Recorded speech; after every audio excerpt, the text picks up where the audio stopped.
Envie d'une lecture captivante qui vous fait réfléchir? Point bonus si elle s'adresse à des jeunes? Eh bien, j'ai la recommandation pour vous. Donc, je vais laisser les marqueurs de temps dans la barre de description pour que vous puissiez sauter parce que je vais avoir une section avec spoilers et sans spoilers.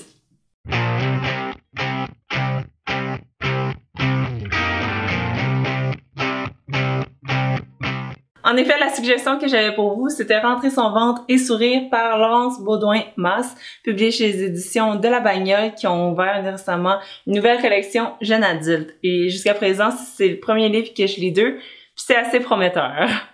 Comme j'ai dit en introduction, il va y avoir une partie sans spoilers, donc je vais vous parler du résumé, mais aussi mes impressions en gros. Et il va y avoir une partie avec spoilers où je vais aller plus en détail sur l'analyse puis un peu les réflexions dont il est question pour pouvoir en discuter avec vous. Et à la fin, il va y avoir bien évidemment mon appréciation. Donc, vous êtes prêts? C'est parti!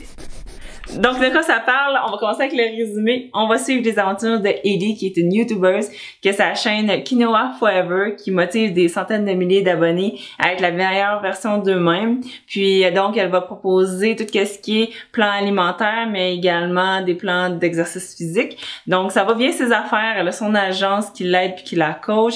Elle a aussi un bon chum qui se trouve à être Samuel Vanas, un chanteur qui est en voie d'être populaire. Donc, les deux, ils s'aident là-dedans avec leurs médias sociaux. Fait que ça, c'est le fun, mais ses affaires n'ont pas toujours bien été parce que quand elle était plus jeune, elle était très complexée par son corps et justement, son contenu est très axé sur les apparences, donc ça l'aide à maintenir l'image qu'elle souhaite projeter. Puis ça fait partie des réflexions dans ce livre-là. Parce qu'à vouloir avoir trop une obsession de ce corps parfait-là, elle finit un peu par s'oublier puis juste focusser sur les attentes que les autres ont d'elle. Donc, c'est une belle exploration de sa vie, de sa carrière et de son entourage aussi. Au niveau de ma critique, je peux déjà vous dire que je l'ai beaucoup apprécié. Ça a été un excellent tome avec lequel commencer dans cette nouvelle collection jeune adulte. Donc, ça dit ici, s'adresse aux lecteurs qui se sentent déjà trop vieux pour les histoires d'ados. Donc, ça parle vraiment de sujets qui m'ont beaucoup interpellée, qui m'ont même vraiment touchée directement parce que tout ce qui est l'image corporelle, ça nous touche toutes. Pas juste dans la vie de tous les jours, mais également sur les réseaux sociaux. Donc, il y avait une très grosse portion que c'était ça. Qu'est-ce qu'on est vraiment versus qu'est-ce qu'on montre. Au début, par contre, je m'attendais pas à ça parce que ça commence vraiment léger, puis en apparence, c'est léger, mais on va très rapidement vers le profond, puis des fois, elle faisait des réflexions que j'étais comme, mon Dieu, j'avais pas remarqué ça, ou ouais, c'est vrai que ça, c'est quelque chose qui se passe pour vrai dans notre société. En même temps, je trouvais ça fou de voir toute la pression que le personnage principal se mettait sur les épaules, même si j'étais pas très étrangère à son discours intérieur, parce que moi, je suis quelqu'un qui se met beaucoup de pression aussi sur les épaules parce que je veux performer, parce que je veux livrer, parce que je veux montrer que je suis capable aussi, mais c'est ça, c'est drôle de voir un peu une représentation semblable à soi. Il était pas en tout point comme moi, pas du tout. Alors pour ça, c'était vraiment bien réalisé. Je vais glisser un petit mot aussi sur la collection parce que j'imagine que vous allez être curieux de la découvrir. C'est sûr, moi j'en ai lu juste un, donc je vais me baser sur ce que j'ai lu. Mais dans celui-ci, il y avait juste assez d'anglais, je trouvais. Niveau sexe aussi, ça c'est une question qu'on peut se demander. Est-ce que mon jeune peut lire ça? Dans ce cas-ci, c'était assez léger, là, dans le sens qu'on effleurait le sujet, puis c'était plus sous-entendu que très graphique. Donc pour ça, il n'y a pas vraiment de danger ou quoi que ce soit, là, c'est pas vraiment 16 ans et plus, je dirais, là, c'est assez soft. Donc si vous vous le demandiez, je vous rassure. Sinon, c'est ça, au niveau des sujets qui sont abordés, tout ce qui est influenceurs, médias sociaux, YouTube, les contrats, tout ça, c'est des choses qui les intéressent vraiment beaucoup. Donc avec ces sujets actuels puis ces réflexions, je trouvais que ça faisait un très bon livre pour les jeunes. On est maintenant rendu à la partie avec spoilers, donc si vous l'avez pas encore lu puis ça vous intéresse, je vous conseille de Sinon, pour ceux qui sont restés, je voulais vous parler un peu de quelques passages ici et là que j'ai notés, qui m'intéressaient beaucoup, qui ont retenu mon attention ou qui ont suscité une réflexion tout court. Donc, ça va passer un peu du coq à l'âne en rafale. Page 64. Je trouve ça ironique qu'on mette autant de pression sur les femmes pour qu'elles soient belles, mais qu'on leur reproche de trop le montrer quand elles le deviennent. Ou qu'on critique celles qui se valorisent à travers leur apparence, mais que ce soit la première chose sur laquelle on les attaque pour les rabaisser. Ici, à la page 162, je trouvais ça intéressant parce qu'elle donnait une position sur la publicité du point de vue un peu de l'influenceur. Donc, elle disait que avant à la télé, les gens, ils savent que quand tu fais une pub de brosse à dents, ben, c'est pas vrai. C'est comme des acteurs qui sont payés pour ça. Puis ça, c'est correct que ce soit pas des vraies personnes. Mais là, avec les médias sociaux, si elle utilise le baume après soleil de la marque Pure, puis qu'elle dit que c'est la meilleure affaire qui est arrivée pour elle un été pour sa peau, et pas certaine que ce soit clair que c'est pas vrai. Alors que ce soit faux, que ce soit pas, il y a pas grand monde qui cracherait sur un contrat de 25 000 si tu veux avoir l'air de triper ta vie en mangeant un yogourt aux pêches. En effet. Donc le double standard, il est un petit peu injuste parfois. Pour la partie un petit peu plus story time, la page 198, si vous me suivez sur Instagram, vous avez vu qu'elle m'a fait beaucoup réagir.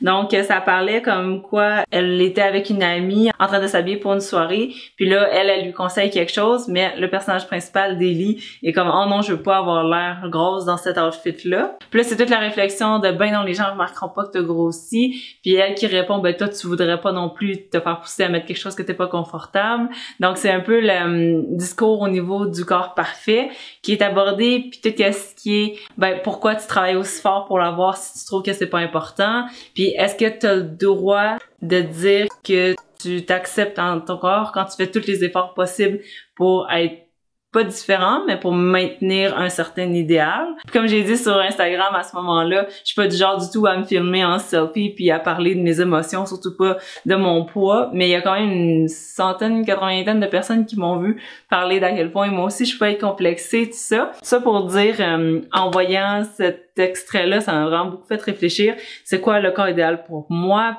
Fait que c'est ça tout le discours d'authenticité aussi qui est derrière ça, parce que t'as beau mettre une photo sur Instagram de toi en maillot, mais si t'as comme pas mangé juste avant pour être sûr d'être slim, puis que t'as fait du jogging la veille, sachant que t'allais faire ça, c'est à quel point c'est fake, puis à quel point tu veux le dire à qui si toi t'es pas bien, puis tu vas devenir comme avant tout après avoir pris la photo. Donc c'est tout le discours qui mérite une très très bonne réflexion qui est derrière ça qui compte. Et voilà, finalement on est arrivé à la partie que je desserre la note. Donc avec mon nouveau système pour noter, je vais accorder un bol de riz par élément qui m'ont vraiment fait accrocher à ce livre-là. Donc on va commencer avec un bol de riz pour les personnages. Je les ai trouvés vraiment colorés, puis ils étaient vraiment faciles à s'identifier pour la plupart.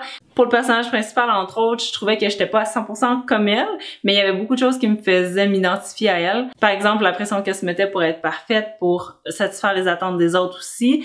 Un deuxième bol de riz pour le rythme, parce que je l'ai bien aimé avec ces petits chapitres courts, c'était très dynamique. On racontait quelque chose, on s'éternisait pas, les petites scènes étaient vraiment convaincantes puis crédibles. Ça m'a fait dépasser mon bedtime plusieurs fois.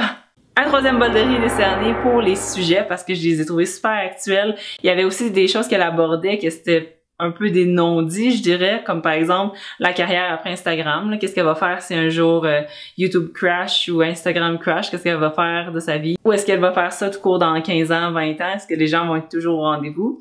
Donc, c'était des questions qu'elle avait pas peur de poser. Donc, j'ai trouvé ça très courageux et très intéressant à lire. Parce que c'est comme les dessous d'un milieu qu'on voit de l'extérieur. Donc, je vais décerner un quatrième bol de riz parce que j'ai beaucoup aimé le message qu'elle véhiculait, entre autres de s'écouter sa propre voix. Je trouve ça super important dans un livre pour les jeunes que ce soit présent, donc je vous le conseille vraiment pour cette raison-là. Et finalement, je donne un cinquième bol de riz. Parce que j'ai vraiment beaucoup aimé la réflexion que ça m'a apporté, puis c'est un peu un mélange du 3 et du 4, donc tout ce qui est les sujets actuels, puis un peu le cheminement intérieur que le lecteur va continuer bien après sa lecture. Alors félicitations à l'auteur et à la maison d'édition d'avoir mérité 5 bols de riz parce que j'ai été super satisfaite, super impressionnée par ce livre-là. J'ai bien évidemment très hâte de voir la suite. Rentrer son ventre et sourire, je trouve que c'est un excellent titre, puis j'ai hâte de voir à quel point le deuxième va bien suivre cette vague-là. Et j'espère qu'il va être tout aussi bien choisi et évocateur. Sinon, j'aimerais ça aussi que le personnage de Sam soit un petit peu plus creusé pour qu'il soit encore plus crédible, pour pas que ce soit trop facile le chemin que le personnage va prendre. Donc voilà. Idéalement aussi avec autant de drama que dans le premier, j'ai vraiment beaucoup aimé ça. Et voilà, donc c'était tout pour cette critique-ci. J'espère que vous l'avez apprécié. J'en fais vraiment pas souvent, mais quand je l'ai fait, apparemment, ça vaut la peine. Donc likez cette vidéo si vous avez aimé mon nouveau système pour noter les livres et on va se retrouver dans une prochaine vidéo. Sur ce, je vais vous souhaiter bonne lecture en attendant qu'on se revoie dans une prochaine vidéo. Abonnez-vous pour ne rien manquer.